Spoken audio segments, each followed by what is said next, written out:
Sa magkaibang kaharian nagre-reyna sina Ai de las Alas at Marian Rivera. Si Ai sa larangan ng comedy concert, si Marian sa GMA Primetime.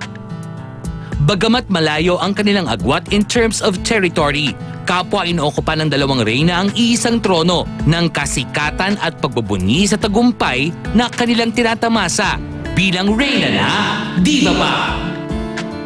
Sina Ai at Marian ang mga bida sa pelikulang Kung Fu Divas. But not only do they play the title role, they also produce the movie themselves. First time sumabak ni Marian sa pagpuproduce, samantalang third time na ni Ai na bumakas sa naturang negosyo. Maligaya naman ang nobyo nitong si Dingdong Dantes sa dumaraming blessings ng aktres. Oh, masaya. Lalo na yung mga nangyayari rin sa kanya. Malapit na ipalabas yung kanyang movie and I'm so excited for her dahil sobrang ganda ng ginawa niya doon. Ikinatuwa rin ni Dingdong ang pagsasama ni Marian at Ai sa isang pelikula. Para kay Miss Ai, sobrang natutuwa po ako na finally nakasama po kayo ni Marian dahil alam ko po kung gaano siya ka-excited na makasama at makapareha kayo. Lalong-lalo na sa isang malaking proyekto gaya ng Kung Fu Diva. So, excited po ako para sa inyong dalawa and ganito kaaga pa lang gusto ko na kayo-congratulate dahil sure blockbuster hit po ang pelikula niyo. Live in hapon sa Star Talk ay Ai de las Alas at Marian Rivera sa salang sa matinding karate ng mga intriga sa Itapat sa Apat.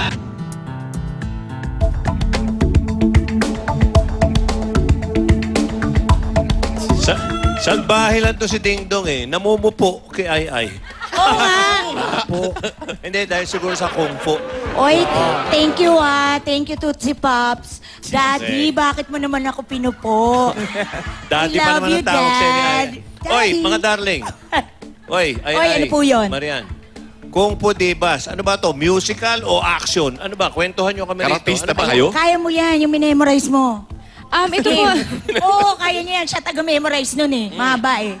ito po isang, hindi lang, kasi yung Kung Fu medyo na-misinterpret na parang ano lang siya, parang more on fight scene. Hindi ganun kasi bawat cast, may kanya-kanya kaming kwento. Siya may mga insecurity siya, ako din ganun ako. So, mabubuo yan hanggang sa magtagpo kaming dalawa. Ayun. Okay. It's a comic adventure.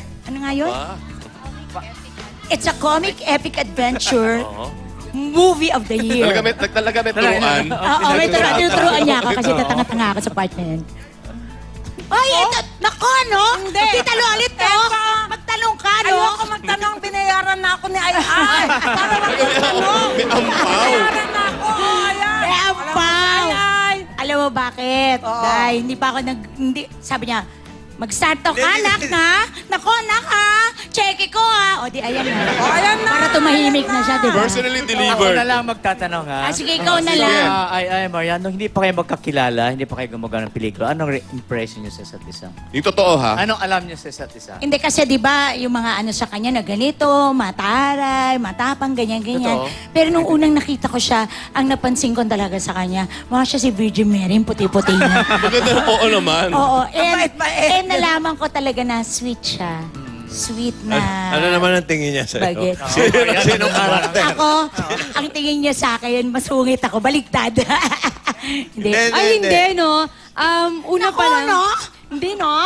Ano ba? Hindi, una pa lang nakatrabaho ko si ate, hindi ko naramdaman na andito siya, yung Huwag mo queen na sabihin siya. yun, ito Kasi naman. napaka-down to earth. Kumbaga sabi ko nga sa bawat eksena namin, hindi siya yung nag-ano na, ay, si Ai de las Alas ako. Hindi, kukunin ka niya para maging pantay kayong dalawa. Teka. Oo, Sobrang tsaka ganun feeling siya. ko si Vilma Santos ako, hindi naman talaga ako si Ai. Alam mo, Ai, joke. Para nagkakaroon akong mali siya. Bakit? Di ba? Ikaw, pwede ka siya. Ay! Ay! Ano yun? Ano na lang ang na-discover niyo sa isa't Oy, isa ngayon una-una nagtatrabaho din na na kayo? lolit, hindi ko siya type, no? Ano na-discover niyo sa isa't isa ngayong nagtatrabaho na kayo? Hindi, sweet nga siya, tsaka Oo. parati niya akong pinapasalubungan. Alam mo naman ako, para ako si Tita Lolit. Oo. Kailangan, ano? Materialistic. Realistic. Hindi ka, Oo. yan, ikaw naman. Anong Materialistic. na-discover mo kay Ate Ai? Masarap siyang katrabaho. Kung pwede nga lang na araw-araw araw-araw kayo magkatrabaho, parang nagiging light yung buhay mo kahit mabigat yung mga eksena. Kapag kasama mo siya, masarap eh. Talagang enjoy Tinuturuan ako. ka ba niyan ng dapat gawin kay Ding Dong? Hindi ko na dapat siyang turuan.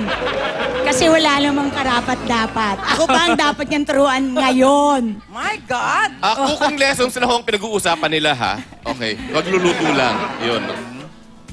Hindi, ito mga kaibigan, baka hindi nyo alam, baka alam nyo artista lang sila. Sila rin ang producer nito. At malamang hindi... Ang yayaman? Oo. Anong Alam mo na, nagbigay madadagdagan to. Madadagdagan. Hindi pa pinapalabas sa October pa nga eh. Kaya nga, madadagdagan. Ano nagpa-decide sa'yo?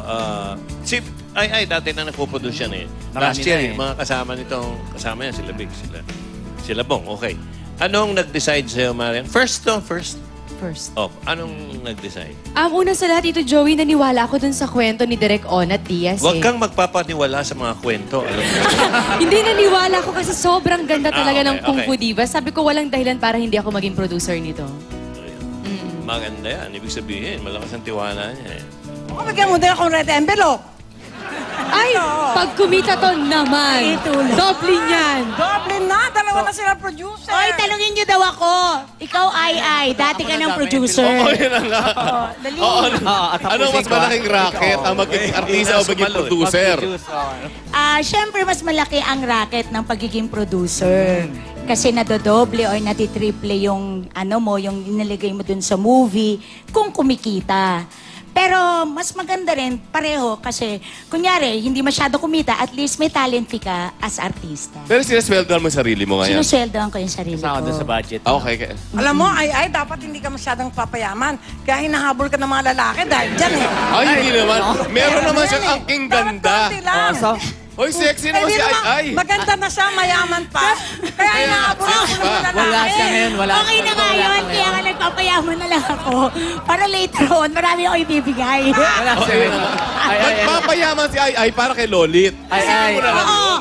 Tita Lolit, pag hindi ako mayaman, wala lang Ay, bibigay ikaw din. sa'yo. Kaya nga, Ikaw din. pero mo kaya hinahabol-habol ng mga lalaki. Hinayang na hinayang yung nag-iiwan sa kanya. Hindi mo Marian, pwede ay. dahil mabait ako. Wala ba kayong really problem dito? Sino mo una, seniority? Wala naman po. Kasi ako parang feeling ko, pag may mga ganyang problema, ako okay na lang ako kahit saan ako. Kasi pag simula, bida ka rin naman eh. Pag huli, mas bida ka rin. So pareho Ako din, lang. agree din ako doon. At kahit yung Yun pangalan eh. ko maliit at malaki ang pangalan ni ate, ay okay lang. Mas Okay malaki na. pangalan niya? Ay okay lang. Kahit na Talaga, ano, pumayag Walang ka? problema sa akin kahit, ang feeling. kahit pangalan na lang ni Tita Lolit lagay nyo dyan, okay na yan. Basta nandiyan yung picture namin. May manonood ba nun?